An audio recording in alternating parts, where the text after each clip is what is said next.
The Long Walk is one of the most batshit movies I've seen in a while, and not because of the typical reasons people say that about a film.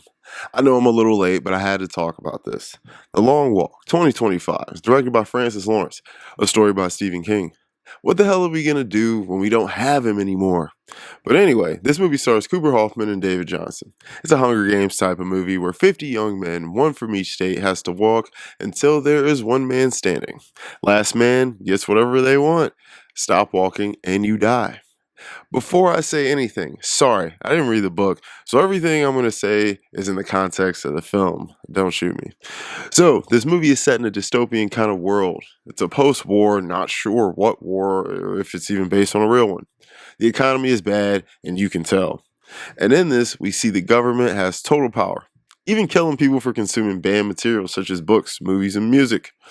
In a way, it's like people were fighting the system while playing right into its hands. It reminds me of some things I don't want to talk about here, but this movie obviously has some strong social commentary.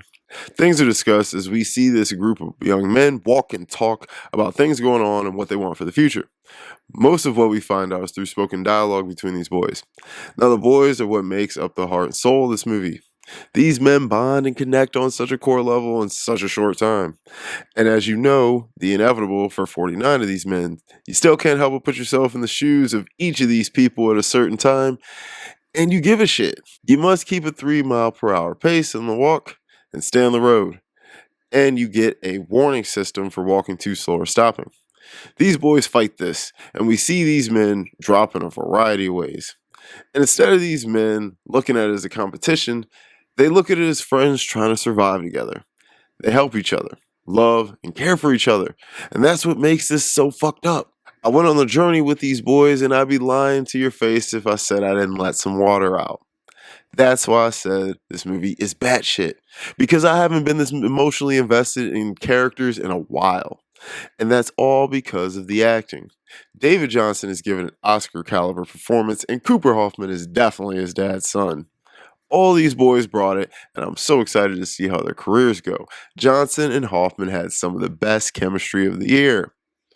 Now, that doesn't mean this movie doesn't go there, because it does. It's graphic and violent. We see these boys get slayed in some brutal ways, and they answer all the questions you're going to have about 15 minutes in, very graphically. It's a cold and gray movie with all the warmth coming from the characters and the performances. Seriously, on the second watch, I cried like 3 times, and it's really because of the acting. I must highlight Judy Greer. I think she gives the best performance of her career in this, playing Cooper Hoffman's mom. This movie really shows you the less is more approach can really work. Simple premise, good direction, good acting. We need more of this these days. Now, I'm not going to say it's a perfect movie, but it's a good runtime and moves at a smooth pace, and anything I point out flaw wise would just be a nitpick. Watch this with some tissues handy. This is one of my favorite films of the year, and somehow it's oddly rewatchable. I'm going to give The Long Walk a 9.2 out of 10. Thanks for watching the video, guys. Would appreciate a like, and if you had a little fun, subscribe for a guy. Follow me on Letterboxd, Ralph Vader. I'll link that below in the description. I got a podcast with my buddy, The Cutting Room Floor. I'll link that below for more movie content. I'll be back next week, and don't forget the popcorn.